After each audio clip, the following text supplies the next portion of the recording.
और आपको बता दें ऑपरेशन गंगा आखिरी फेज में है। आज 8 उड़ानों से 15 भारतीय अपने वतन लौटेंगे फिर से। और आपको बता दें अब भी कुछ स्टूडेंट्स, कुछ लोग यूक्रेन के अलग अलग शहरों में फंसे हुए हैं। इंडियन एमबेसी की टीम वहां मौजूद है और रविवार तक अगर आपको बताएं तो 76 उड़ानों से 15,000 से ज्यादा छात्र भारत लौट चुके हैं। अब तक जब रशिया और यूक्रेन के बीच युद्ध शुरू हुआ था तब सबसे बड़ा प्रश्न उठ रहा था वहां पर फंसे भारतीयों की सुरक्षा को लेकर।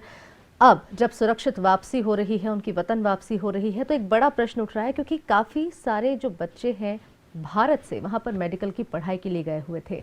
अब दांव पर उन बच्चों का भविष्य अटका हुआ। उनकी पढ़ाई कैसे पूरी होगी, क्या कुछ उनके भविष्य में होना है, क्या कुछ व्यवस्था सरकार द्वारा उनके लिए की जाएगी, इसी विषय पर आज हम जुड़ने जा रहे हैं इंदौर से हमारे संवाददाता प्रवीण सावंत जी के साथ।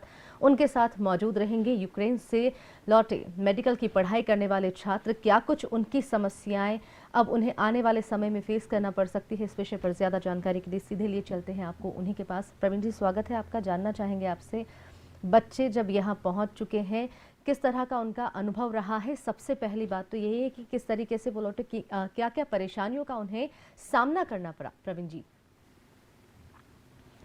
जी बिल्कुल दीपिका, देखिए आपने सही कहा कि पहले अलग चुनौतियां थी जी और अब अलग चुनौती है। पहले ज़िंदगी की चुनौती थी कि वो जिंदा कैसे वापस जी अपने वतन लौटे, और अब जब वो लौट चुके हैं तो उनके सामने उनके करियर की बड़ी चुनौती है, क्योंकि मेडिकल की पढ़ाई अधूरी छोड़कर वो जी अपने वतन लौटे हैं। अब उनमें से कई छात्र हैं जो वो लौटना नहीं चाहते यूक्रेन के हालात देखने के बाद, क्योंकि 2014 में भी इस तरह के हालात बने थे, लेकिन वो इतना लंबा संघर्ष नहीं था। लेकिन इस बार लगभग 10 जी दिन से जी अधिक हो गए हैं और रूस जो है वो लगातार हमले करता जा रहा है। वहाँ से हज़ारों छात्र आ चुके हैं। जी आपने जैसे जानकारी दी, 76 जी उड़ानों के माध्यम से करीब 16,000 छात्र जो है वो अपने जी वतन लौट चुके हैं। लेकिन अभी भी चिंताजनक बात यह है दीपिका कि 700 से अधिक बच्चे जो सूमी, जो सबसे, अगर हम कहें जहां पर रशिया द्वारा सबसे अधिक बमबारी की जा रही, उसके नज़दीक का क्षेत्र है सूमी, वहां पर अभी भी जी 700 बच्चे फंसे हुए हैं। और केंद्र सरकार ऑपरेशन गंगा के तहत लगातार उन्हें प्रयास कर रही कि उन्हें वहां से कैसे जी बाहर जी निकाला जाए और वो सुरक्षित दूसरे देश की बॉर्डर में पहुंचे और वहां जी से अपने देश लाया जाए। हमारे साथ इस समय मौजूद है यश, जो जी यूक्रेन से लौटे हैं। पहले हम उनसे जानेंगे जी कि उनके बिल्कुल। क्या अनुभव रहे, क्योंकि वो 27 तारीख को निकले थे, तब तक युद्ध की जो है वो शुरुआत हो चुकी थी। जी जी वहाँ पर जी बिगुल बच चुका था और हालात जो है वो जी विपरीत हो चुके थे। उस समय वो वहाँ से यूक्रेन से निकले हैं। कैसे निकले, कैसे पहुँचे, ये जानेंगे और उसके बाद उनसे ये भी जानेंगे कि उनके भविष्य जी को लेकर क्या चिंता है। यश, सबसे पहले कि 27 तारीख को निकले थे, मन में क्या सवाल उठ रहे थे? जैसे ही 24 तारीख को हमें ये पता चला कि कीव एयरपोर्ट पे हमला हो गया है, उस समय मैंने मेरे पिताजी को फ़ोन किया। मैं बहुत भावुक हो गया था क्योंकि उस समय में कुछ भी आइडिया नहीं था कि हमारे साथ क्या होगा, हम यहाँ से कैसे निकलेंगे, हम बचेंगे या नहीं बचेंगे। पर कुछ दिनों बाद हमारी मिनिस्ट्री ने एक रास्ता दिखाया कि आसपास जो बॉर्डर्स हैं वहाँ से हम लोग निकल सकते हैं, उनके थ्रू निकल सकते हैं। तो हम लोग रास्ते खोजने लगे कि कैसे उन बॉर्डर्स तक पहुँचा जाए। मैं वेनेसिया शहर में, मैं 4th ईयर मेडिकल स्टूडेंट हूँ, मेरा 5th ईयर में अभी जाने वाला था मैं फाइनल एग्ज़ाम्स के बाद। और जैसे ही हमें पता चला कि आसपास के बॉर्डर्स पे हमें जाना है, तो हम लोग ट्राई कर रहे थे कि वहाँ तक पहुँचा जाए। और वहाँ पे एम्बेसी से हमने कांटेक्ट किया। एम्बेसी हमारे फुल सपोर्ट में थी, हमें ये उन्होंने गाइडेंस दी कि आप इस बॉर्डर पे आइए, इस समय पे आइए, हम आपको बिल्कुल रेस्क्यू करेंगे। हम लोग 27 तारीख को निकले, लगभग 50 विद्यार्थी थे मेरे साथ, और हम लोग वहाँ से पहुँचे स्लोवाकिया बॉर्डर, विनिस्या। स्लोवाकिया ही क्यों चुना आपने?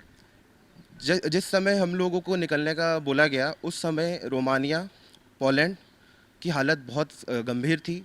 वहाँ पे लगभग 2 से 3 हज़ार विद्यार्थी पहले से मौजूद थे। एम्बेसी उन्हें ही निकालने में लगी हुई थी क्योंकि इमिग्रेशन और बहुत सारी प्रोसेसेस होती हैं बॉर्डर क्रॉस करने के टाइम पे, उसमें बहुत समय लग रहा था। तो जब इतनी संख्या में वहाँ विद्यार्थी मौजूद थे तो वहाँ पे थोड़ी सी हालात गंभीर हो गए थे, जैसे कि आप लोगों ने न्यूज़ के माध्यम से भी देखा जी होगा।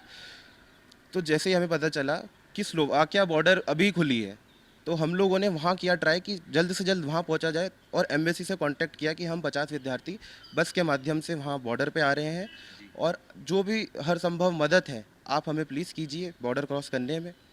जैसे ही हमने बॉर्डर पे पहुँचे, एम्बेसी के ऑफिशियल्स वहाँ मौजूद थे, उन्होंने हमें क्रॉस करने में मदद की और वहाँ उसके बाद से उन्होंने ही हमारा पूरा देख रेख किया।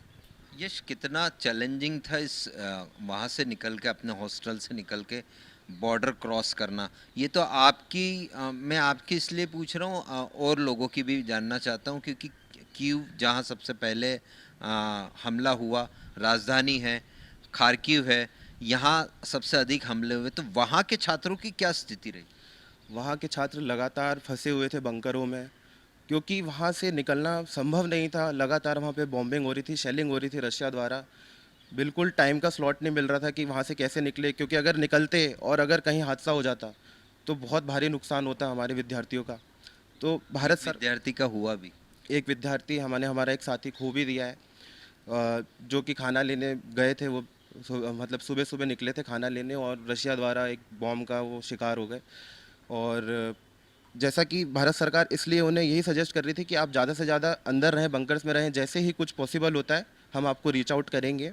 और और रशिया के भी संपर्क में थी भारत सरकार कि हमारे विद्यार्थियों को निकालने के लिए आप थोड़ा टाइम का स्लॉट दें हमें। बंकर में रहना भी एक अपने आप में चुनौती है, क्योंकि खाना पानी और उस माहौल के लिए हम अभ्यस्त नहीं है। तो क्या आपको भी कहीं कुछ ऐसा रहना पड़ा, या आप सुरक्षित हैं? हम लोग लगभग 4 दिन बंकर्स में थे, क्योंकि 24 तारीख को युद्ध का बिगुल बज गया था जैसा आपने बोला, और हम लोग 27 तारीख को निकले थे। तो हम लगभग 4 दिन बंकर्स में ही थे। वहाँ पे एयर सायरन्स होते हैं, जैसे ही एयर सायरन्स बजते हैं तुरंत बंकर्स की तरफ जाना जाना चाहिए। ऐसा भारत सरकार ने भी बोला था कि आप सारे जो भी इंस्ट्रक्शंस मिल रहे हैं आप उन्हें फॉलो कीजिए, आपकी सेफ्टी के लिए वो।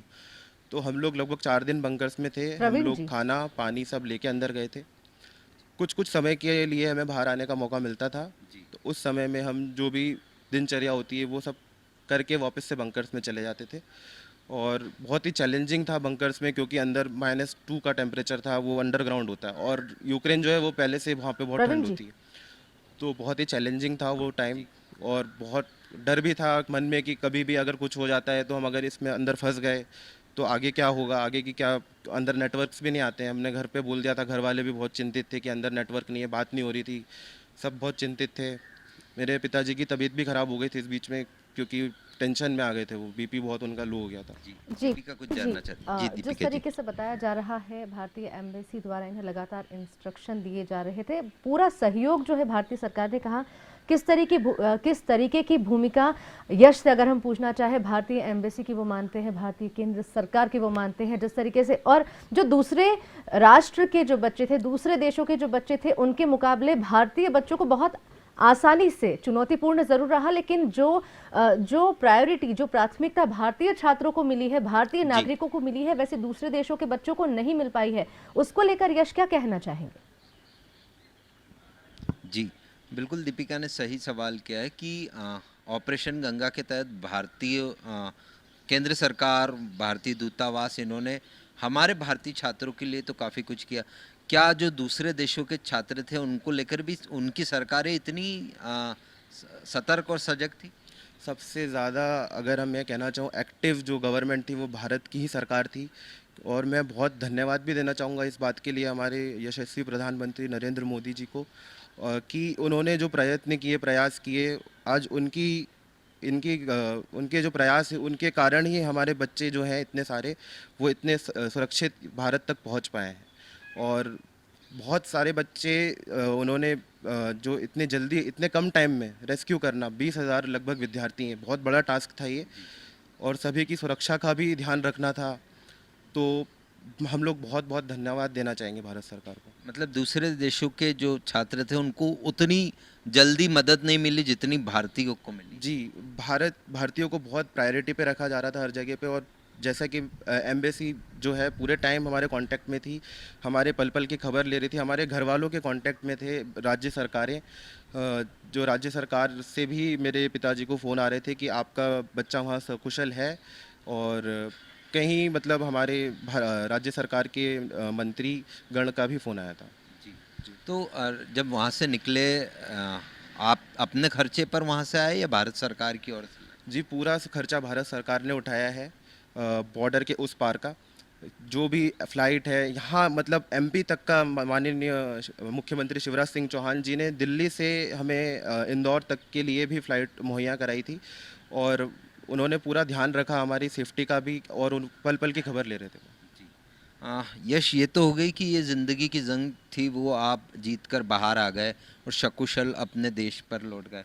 लेकिन अब सबसे बड़ा सवाल आपका है, जिस करियर के लिए आप वहाँ पहुँचे थे, वो वहाँ अब जो पिछले 10 दिन में हुआ है, वो तबाही का मंज़र जो आपने अपनी आंखों से भी देखा होगा, क्या लगता है कि इतनी जल्दी हो पाएगा कि आप फिर से पढ़ाई कर पाएँ वहाँ?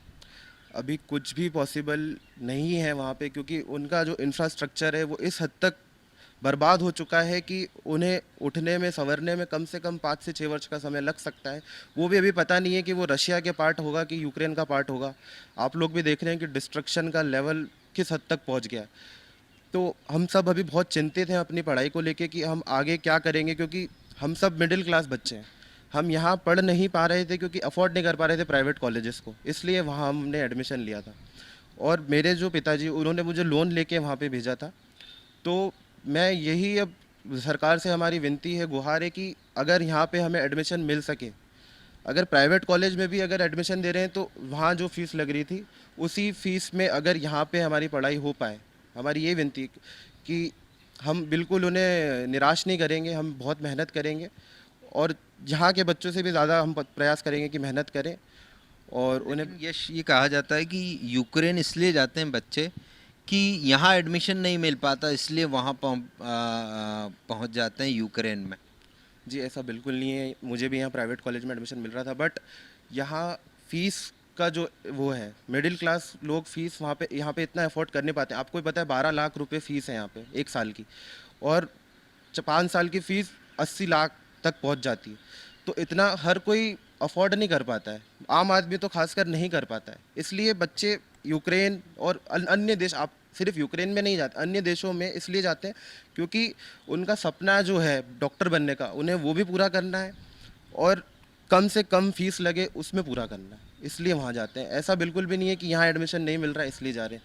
वहाँ पे कई बच्चे ऐसे भी हैं जिनका नीट में बहुत अच्छा स्कोर था, उन्हें यहाँ पे सिर्फ 2-4 नंबरों से रह जाते हैं गवर्नमेंट कॉलेज में, इसलिए उन्हें वहाँ जाना पड़ता है। अपना देश कौन छोड़ना चाहेगा सर, सब अपने देश में ही रहना चाहते हैं, पर ये भी एक मजबूरी है कि वहाँ हमें जाना पड़ता है। पर वहाँ सस्ती पढ़ाई होने के कारण कोई ऐसा तो नहीं कि वहाँ की पढ़ाई जो है उसके बाद यहाँ उसको डिग्री या उसको मान्यता ना मिलती? जी ऐसा बिल्कुल नहीं है। यहाँ पे एक स्क्रीनिंग टेस्ट होती है, स्क्रीनिंग एग्जामिनेशन होती है एफएमजीए की, उसको बिना पास किए यहाँ पे आप डिग्री का कोई महत्व नहीं है।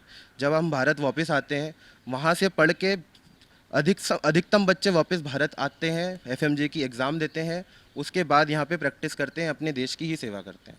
मतलब वो किस तरह की परीक्षाएं होती है जिनको पास करके उनको यहाँ डिग्री मिलती है? वो क्वालिफिकेशन एग्जामिनेशन है कि आप इस लायक हैं कि नहीं है कि आप इंडिया में प्रैक्टिस कर सकें। हमारे इंडिया का मेडिकल एजुकेशन बहुत अच्छा है और वो लोग उसी लेवल पे एग्जामिनेशन करवाते हैं, मेडिकल काउंसिल ऑफ इंडिया, और उसे पास किए बिना हम आगे की पढ़ाई नहीं, आगे यहाँ पे प्रैक्टिस नहीं कर सकते। हमें लाइसेंस नहीं मिलता है इंडिया में, लाइसेंसिंग एग्जामिनेशन भी बोल सकते हो आप प्रवीण जी, उसे हम पास करके ही लाइसेंस प्रवीण हमें जी, मिलता है। जितनी जितनी दीपिका जी, संवेदनशील केंद्र जी। सरकार और सारी राज्य सरकारें इन बच्चों की वतन वापसी के लिए नजर आई थी, क्या इनके भविष्य को लेकर भी उतनी ही संवेदनशील नजर आ रही है? क्या भविष्य को लेकर जिस तरीके से इन बच्चों का भविष्य दांव पर लग चुका है और सभी मेडिकल स्टूडेंट्स की यही चिंता है कि इनकी पढ़ाई कैसे पूरी होगी, क्या सरकार से किसी तरह की बात हो पाई है इस विषय को लेकर? क्या उनसे गुहार लगाई गई है? जितनी संवेदनशीलता सरकार ने आपको वहाँ से यहाँ निकालने में, अपने वतन वापस लाने में दिखाई, क्या उतनी ही संवेदनशील सर अभी है आपकी पढ़ाई को लेकर? जी, हमें जैसे कि आप न्यूज़ के माध्यम से ही हमें जानकारी मिल रही है कि इस पे विचार विमर्श हो रहा है कि यहाँ के बच्चों को कैसे आगे हम पढ़ाई के लिए आगे बढ़ाएं, प्रोत्साहित करें। और क्योंकि ये छोटा नंबर नहीं है, 20,000 बच्चे हैं, 20,000 बच्चों का यहाँ पे व्यवस्था करवाना भारत सरकार ट्राई कर रही है, और हम लोग भी यही विनती कर रहे हैं, गुहार लगा रहे हैं भारत सरकार से कि यहाँ पे हमें एडमिशन मिल जाए और हम आगे की पढ़ाई जारी कर पाएँ, हमारा जो ड्रीम है डॉक्टर बनने का वो पूरा कर पाएँ। क्या सर आपको नियमों के हिसाब से क्या लगता है, क्योंकि पिछली बार भी जब 2014 में हुआ था उस समय कम संख्या थी, अब संख्या अधिक है।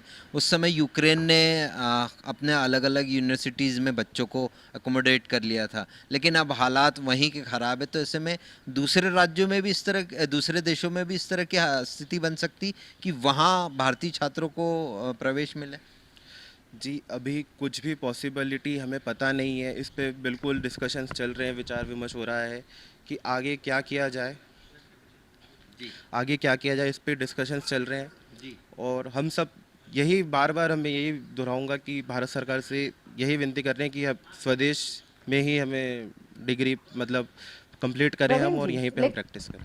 युक्ति लगातार युक्ति और राष्ट्रीय आयु ही है, इनसे भी हम जानेंगे। युक्ति, हम यश से जान रहे थे कि जिंदगी की जंग तो हम जीत कर वहाँ से आ गए, लेकिन अब जीवन की यानी कि करियर की जंग प्रारंभ हो गई है।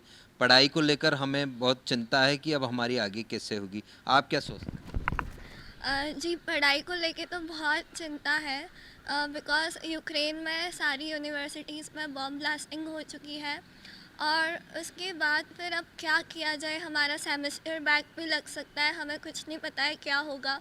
बट हम सरकार से यही अपील करते हैं कि अगर यहाँ पे हमें कुछ प्रोवाइड किया, मतलब सीट्स प्रोवाइड करे तो थोड़ा सही होगा। बिकॉज़ एमपी से ओवरऑल 200-300 बच्चे होंगे, तो फिर अगर और सभी कोई फर्स्ट ईयर में, कोई सेकंड ईयर में, कोई थर्ड ईयर में है, तो सबको थोड़ा एडजस्ट करना इतना टफ नहीं है, करा जा सकता है।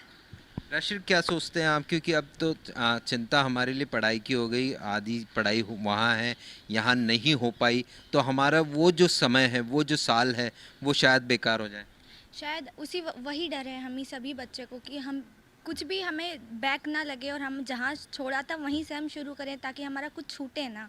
और उसी वजह से बस हम गवर्नमेंट से यही प्लीड करना चाहते हैं कि हमें जितना जल्दी हो सके यहाँ पे जो भी प्रोवाइड किया जाए सीट्स। किस तरह से हो सकता है, क्योंकि युक्ति आपके फादर तो गवर्नमेंट जॉब में भी है, सिविल सर्जन है, तो नियम कायदों की जानकारी तो उन्हें भी होगी, आप तक भी पहुंची होगी, तो क्या किस तरह से हो सकता है, क्या किया जा सकता है? गवर्नमेंट से पहले तो परमिशन लेनी पड़ेगी, पूरा आईएमए और एसोसिएशन, इंडियन मेडिकल एसोसिएशन के थ्रू पूरी सब परमिशन लेनी पड़ेगी, क्योंकि एक बच्चा नहीं है, यहाँ पर 20,000 बच्चे हैं यूक्रेन से। तो सबका एडमिशन होना इंडिया में ये तो टफ है, बट एक कोशिश करी जा सकती है। बिकॉज़ हमारा करियर, हम थर्ड ईयर में है, तो हमारा करियर अब यहाँ पे आके रुक जाएगा, तो ये पहले के साल भी बर्बाद और आगे वही प्रवीण वही जी। हमने जो 2 साल इतनी मेहनत करी है, इतनी पढ़ाई करी है, वो सब कुछ बर्बाद हो जाएगा, सब कुछ। तो फिर हम चाहते हैं कि कुछ इतना एडजस्ट करना टफ नहीं है, क्योंकि एमपी से 200-300 बच्चे ही होंगे यूक्रेन में, तो एक कॉलेज में और अलग अलग ईयर के हैं, कोई 4th ईयर का है, कोई 3rd ईयर का है। तो जी जी, दीपिका। प्रवीण जी, क्या सिर्फ फीस एकमात्र वजह जी। है बाहर जाकर बच्चों के पढ़ाई करने की? क्यों भारत देश में पढ़ाई नहीं कर पाते ये सारे बच्चे, एमबीबीएस की या दूसरे कोर्सेज की अगर हम बात करें? या वहाँ ज़्यादा सुविधाएं जी। मिलती है या वहाँ की पढ़ाई ज़्यादा बेहतर होती? क्या अगर हम तुलनात्मक अध्ययन करें तो क्या ऐसे कारण रहते हैं कि बच्चों को पढ़ाई के लिए दूसरे देशों में जाना पड़ता है? राशि और युक्ति दोनों से सवाल है दीपिका का कि क्यों यहाँ से बच्चे पढ़ाई के लिए वहाँ मजबूर होते हैं। क्या सिर्फ अकेला फीस कारण है या कुछ और भी है? जी, देखिए, सबकी मजबूरी होती है, बाहर घर छोड़ के जाना किसी को शौक़ नहीं है, किसी को अच्छा नहीं लगता है घर, अपना होम टाउन छोड़ के जाना। सबकी अपनी अपनी मजबूरी रहती है। जैसे यहाँ पे हमारा फ़ीस को लेके सबसे बड़ा इशू था, प्राइवेट कॉलेजेस में एडमिशन हो रहे थे, but 60 lakh 1 crore fees donation इतना रहता है, तो ये सबके लिए देना फीस तो बड़ा कारण है ही, कोई और भी कारण है यूक्रेन जाने का? फीस एंड कोई और नहीं, हम इंफ्रास्ट्रक्चर की बात करें कि मेडिकल इंफ्रास्ट्रक्चर जो कॉलेजों में होता है पढ़ाई के लिए, वो यहाँ से बेहतर है वहाँ?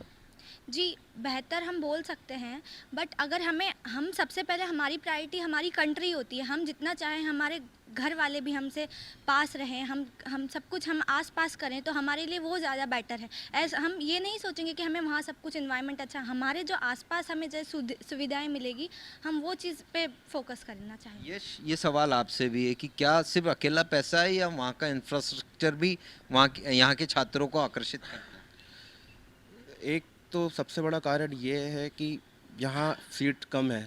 भारत में 130 करोड़ की पॉपुलेशन है आप, और हमारी हर पॉपुलेशन पे लगभग हमारे पास डॉक्टर्स उस संख्या में है नहीं, और क्योंकि सीट अवेलेबिलिटी भी कम है। दूसरा कारण रिजर्वेशन के कारण भी जो छात्र हैं वो कंट्री से बाहर जाना इसलिए प्रेफर करते हैं कि हमारी कंट्री में रिजर्वेशन के कारण भी कई छात्र पीछे रह जाते हैं। और इंफ्रास्ट्रक्चर, जहाँ तक मैं कहूँगा कि भारत में इंफ्रास्ट्रक्चर बहुत अच्छा हो चुका है। बाहर के कॉलेज, हमारी इंडिया का जो मेडिकल फील्ड में जो हमारी जो पोजीशन है सारी कंट्रीज़ में, दबदबा है, वो बहुत अच्छा है। मेडिकल फील्ड इंडिया का सबसे बेस्ट माना जाता है। डॉक्टर्स यूएसए में भी 30% डॉक्टर्स इंडिया के। तो इंडिया के डॉक्टर की वैल्यू अलग ही होती है। कोई भी इस देश को छोड़ना नहीं चाहेगा अनलेस एंड अनटिल उसे यहाँ पे सीट नहीं मिल रही। दीपिका, जी, दो जी। तीन कारण समझ में आए। एक तो ये है कि जी। फीस तो है ही, आरक्षण सबसे बड़ा मुद्दा जिस जी। तरीके से यश ने कहा, उसके अलावा फिर इंफ्रास्ट्रक्चर तो है ही। क्योंकि जिस तरह से युक्ति ने कहा कि कोई अपना देश, अपना जी, होम टाउन जी। छोड़कर जाना नहीं चाहता। प्रवीण जी। लेकिन सबके जी, अपने जी। अपने कारण हैं।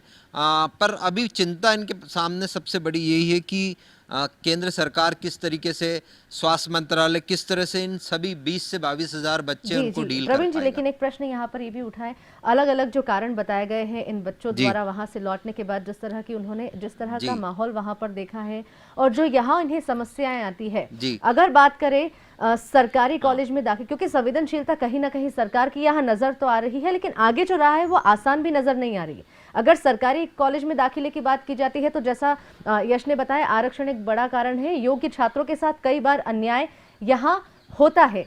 निजी मेडिकल कॉलेजों की अगर बात करें तो ज्यादा फीस की समस्याएं रहती है, और अगर नियमों की बात करें जी। तो जिस तरीके से आपने कहा था कि अलग अलग राष्ट्र भी आगे आए हैं और इन छात्रों को प्रवेश की बात, दाखिले की बात कही जा रही है, तो क्या कुछ रास्ता सरकार द्वारा निकाला जा सकता है कि सभी के लिए सुटेबल हो? आप बताएं। जी युक्ति, क्या इसका ऐसा रास्ता हो सकता है? क्योंकि आपने कहा टफ नहीं है, एमपी में 200-300 बच्चे हैं, देश में हालांकि 20-22 हज़ार संख्या है, तो क्या कुछ ऐसा हो सकता है कि सरकार करें? और सरकार को कितनी जल्दी, क्योंकि पढ़ाई, जैसे अभी मेरी यश से बात हो रही थी, 13 मार्च तक वहाँ की यूनिवर्सिटी ने कहा है कि अभी हम कुछ भी नहीं करेंगे, तो ऐसे में आपकी पढ़ाई का वो स्लॉट कैसे भरपाई होगा?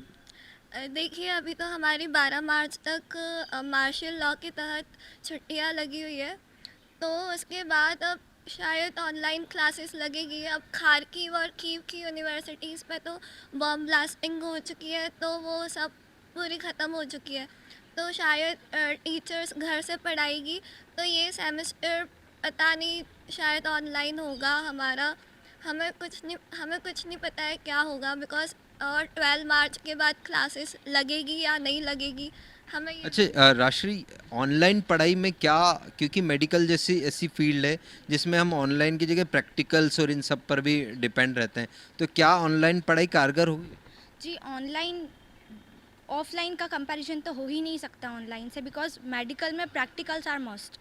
सो हम ऑफलाइन को बिल्कुल कंपेयर नहीं कर सकते ऑनलाइन से। ऑनलाइन बस हम ये रहेगा कि हाँ, हम कुछ सीख रहे हैं, हमारा कुछ छूट नहीं रहा है, लेकिन हम कुछ तो कर ही रहे हैं ना करने से कंपैरिजन में। तो ऑनलाइन अगर जब तक ऑफलाइन नहीं हो सकता, जब तक तो हम चाहते हैं कि ऑनलाइन हो। अच्छा, एक सवाल और उठता है राशि, कि ऐसे हालात देखने के बाद क्या वापसी की कोई इच्छा है? वापसी की इच्छा, पढ़ाई के लिए तो हम कुछ छोड़ नहीं सकते, तो हमें जहाँ जैसा भी ऑप्शन मिलेगा हम वो प्रेफर करेंगे, जो भी होगा। अगर हमें वापस भी बुलाया जाता है, अगर हमारी यूनिवर्सिटी, हम हमारा नुकसान नहीं कर सकते, हम बिल्कुल मिड में हैं अभी, थर्ड ईयर इज़ लाइक, हमारा कुछ भी हो सकता है, आगे भी सब कुछ ऐसा ही अभी रखा हुआ है और पीछे भी सब कुछ जो पड़ा हुआ है सब कुछ पानी हो सकता है। तो हमारे लिए जहाँ भी रास्ता खुला मिलेगा हम वही अपनाएंगे। ये सवाल बहुत लोगों से मैंने पूछा भी है, छात्रों से, आपसे भी, क्या वापसी की कोई अगर होते हैं हालात बनते फिर जाएंगे? जैसा आपको भी मालूम है, मुझे भी मालूम है, वहाँ पे इंफ्रास्ट्रक्चर बर्बाद हो गया है। 5-6 साल का कुछ आइडिया नहीं है कि क्या होगा। वापस से उसे खड़ा करने में, वापस से जो ढांचा टूट चुके हैं वापस से खड़ा करने में, खासकर एयरपोर्ट्स और रोड। एयरपोर्ट्स वापस प्रवीण जी, जाएंगे लेकिन कैसे कई बच्चे? यूनिवर्सिटीज, वापस से कई बॉर्डर के थ्रू राष्ट्रों तो ने जाएंगे। ऑफर किया है। सारे एयरपोर्ट्स उन्होंने ख़राब कर दिए हैं। हम जाते हैं फ़्लाइट के माध्यम से, तो अभी आगे का कुछ भी आइडिया नहीं है कि क्या होगा क्या नहीं होगा, भारत सरकार क्या कदम उठाती है। हमारी तो यही विनती है, हमारे जो शहर के सांसद हैं माननीय शंकर लाल वाली जी, हमारी पूर्व लोकसभा अध्यक्ष जो हैं माननीय सुमित्रा महाजन जी, मैं सबसे यही विनती करता हूँ। हमारे महाराज जो हैं ग्वालियर के ज्योतिरादित्य सिंधिया जी, सबसे मैं यही अपील करता हूँ कि हमारे भविष्य को लेके सजग रहें और सुरक्षित करें हमारा भविष्य, क्योंकि ये कोई छोटी संख्या नहीं है। 20,000 विद्यार्थियों के भविष्य का प्रवीण जी। सवाल है, उनसे जुड़े कई यश, कई कई देशों की यूनिवर्सिटी ने, मेडिकल यूनिवर्सिटी ने ऑफर किया कि हम भारतीय छात्रों को प्रवेश दे सकते हैं, तो ऐसे में फीस वहाँ मुद्दा बन सकती है? फीस का मुद्दा उठ सकता है, क्योंकि जो ये मेन जो इशू है कि बच्चा बाहर जा रहा है, जो मेन मुद्दा है ये फीस का ही है। तो अगर गवर्नमेंट यहाँ के प्राइवेट और डीम्ड यूनिवर्सिटी में जैसा कि विचार विमर्श हो रहा है एडमिशन देती है, तो फीस जो वहाँ लग रही थी उसी फीस में अगर यहाँ पढ़ाई संभव हो तो सबके लिए बेटर होगा। जी, मेरा प्रश्न भी असल में यही था कि कई सारे राष्ट्र जो है ये ऑफर कर रहे हैं। पहले भी ऐसा हुआ, एक मेडिकल यूनिवर्सिटी से दूसरी मेडिकल यूनिवर्सिटी में बच्चों का ट्रांसफर होता है। अगर हम बात करें तो यूक्रेन के ही सिमिलर, अगर हम फीस स्ट्रक्चर की बात करें तो कजाकिस्तान, किर्गिस्तान, जॉर्जिया या फिर बात करें रोमानिया, कई सारे बच्चे हैं जो इन यूनिवर्सिटीज़ में भी पढ़ाई करते हैं, यहाँ पर जाकर भी मेडिकल की पढ़ाई करते हैं। और फीस ही अगर मुद्दा है तो क्या इन जगह पर जाना प्रेफर करेंगे? और क्या जो राष्ट्रीय चिकित्सा आयोग के नियम है क्या उनमें ढील दी जाएगी? क्या कुछ नियम ऐसे हैं जो आड़े आ सकते हैं और क्या कुछ नियम ऐसे हैं जिनमें ढिलाई बरती जा सकती है? राष्ट्रीय ये जानना चाहेंगे कि जैसे रोमानिया है, जो आसपास की लगी हुई कंट्रियां हैं, वो भी अब ऑफ़र करने लगी हैं, क्योंकि यूक्रेन के हालात देखने के बाद उन्होंने शायद इसको एक अपॉर्चुनिटी की तरफ से लिया है। तो आप जैसे कह रहे हैं कि पढ़ाई के लिए कुछ भी, तो क्या रोमानिया, कज़ाकिस्तान, इन देशों में भी जाने की इच्छा रखेंगे? जी, अगर हमें, जैसा कि यश ने कहा कि वही चीज़ हमें अगर मिल रही है वहाँ पे, तो मैंने अभी जैसा आपको कहा कि हम कोई भी बच्चा अपना नुकसान अभी इस कंडीशन में तो बिल्कुल नहीं चाहेगा। तो हमें जो भी रास्ता भी खुला मिलेगा हम प्रेफर करेंगे, और हम चाहते हैं कि हम इंडिया में करें। आगे जो भी हो, अगर यहाँ पे गवर्नमेंट हमें दे सकती है कोई एक ऑप्शन, तो हम बिल्कुल चूज़ करना चाहेंगे। युक्ति, क्या किस तरह का ऑप्शन दे सकती है सरकार? देखिए, अगर हम गए रोमानिया, स्लोवाकिया या फिर हंगरी या कहीं भी गए हम, तो वो सब कंट्रीज़ आती है यूरोप में। अब यूक्रेन पे रशिया ने हमला कर दिया है, हमें नहीं पता था कि यूक्रेन पे हमला करेगा, तो फिर उन कंट्रीज़ पे भी हो सकता है आज नहीं तो कल, और फिर यही सिचुएशन वापस से आएगी। रोमानिया पास में ही है यूक्रेन के, और सब बॉर्डर्स पे लगे हुए हैं, तो वी आर नॉट श्योर कि हम वहाँ सेफ है यूरोप में, बिकॉज जितना पॉसिबिलिटी हो सकती है इंडिया में ही हम चाहते हैं हमारा एजुकेशन हो। जी बिल्कुल दीपिका, जिस तरीके से इन तीनों छात्रों से चर्चा हुई और तीनों छात्रों का एक ही चिंता है कि उनके भविष्य को लेकर, उनका जो अधूरी छूटी पढ़ाई को लेकर क्या होने वाला है, केंद्र सरकार क्या डिसीज़न लेगी। जिस तरीके से बच्चे चाहते हैं कि वो प्राइवेट यूनिवर्सिटीज़ में, गवर्नमेंट यूनिवर्सिटी में, डीम्ड यूनिवर्सिटी में केंद्र सरकार उन्हें अकोमोडेट करे, ताकि उनका भविष्य, जो उन्होंने अभी अधूरी पढ़ाई छूटी है, वो पूरी हो और उनका भविष्य संवरे, क्योंकि जिंदगी की जंग तो जीत गए, लेकिन जीवन की जंग अभी भी धन्यवाद बाकी है। प्रवीण जी, और धन्यवाद इन बच्चों को भी जिन्होंने अपनी समस्या भी हमसे शेयर की है, जिस तरह के अपने अनुभव शेयर किए हैं, और हम इनकी अपील जो है, इनकी गुहार जो है सरकार तक पहुंचाने का पूरा प्रयास करेंगे। धन्यवाद हमसे जुड़ने के लिए। तो ये इंदौर से जुड़े थे हमारे साथ हमारे संवाददाता प्रवीण सावंत, उनके साथ मौजूद थे जो यूक्रेन से मेडिकल के स्टूडेंट्स सकुशल अपने वतन लौट आए हैं, यश, राजश्री, और युक्ति। तो इन्होंने अपने अनुभव यहाँ पर साझा किए। अब बात करें ऑपरेशन गंगा की आखिरी फेज में। ऑपरेशन गंगा है, आज 8 उड़ानों से 1500 भारतीय अपने वतन वापसी करेंगे, आपको बता दें। लेकिन हालात अभी भी चिंताजनक है। यूक्रेन के सुमी में जहां सबसे ज़्यादा हमला हो रहा है, सुमी उसके आसपास का क्षेत्र है, वहां अब भी 700 से ज़्यादा स्टूडेंट्स फंसे हुए हैं। हालांकि भारतीय दूतावास की एक टीम मौजूद है अब भी और लगातार प्रयास कर रही है कि सभी को सुरक्षित और सकुशल अपने वतन पहुंचाया जाए। आपको बता दें, रविवार तक 76 उड़ानों के माध्यम से लगभग 16,000 के आसपास छात्र भारत लौट चुके हैं। अब भी प्रयास जारी है और आखिरी फेज में ऑपरेशन गंगा है। लेकिन एक चुनौती से पार भारतीय सरकार पा चुकी है, भारतीय दूतावास पा चुका है। लेकिन एक बड़ी समस्या अब जो सामने आ रही है वो यूक्रेन से लौटे मेडिकल स्टूडेंट्स से जुड़ी है और चिंता जो सबसे बड़ी ये है कि उनकी आगे की पढ़ाई कैसे होगी। इसके लिए जो छात्र है लगातार सरकार से गुहार लगा रहे हैं और देखने वाली बात होगी कि आगे सरकार का कदम क्या हो सकता है। डीजीएनआर न्यूज़ पर खबरें लगातार जारी है, अब बने रहिए हमारे साथ।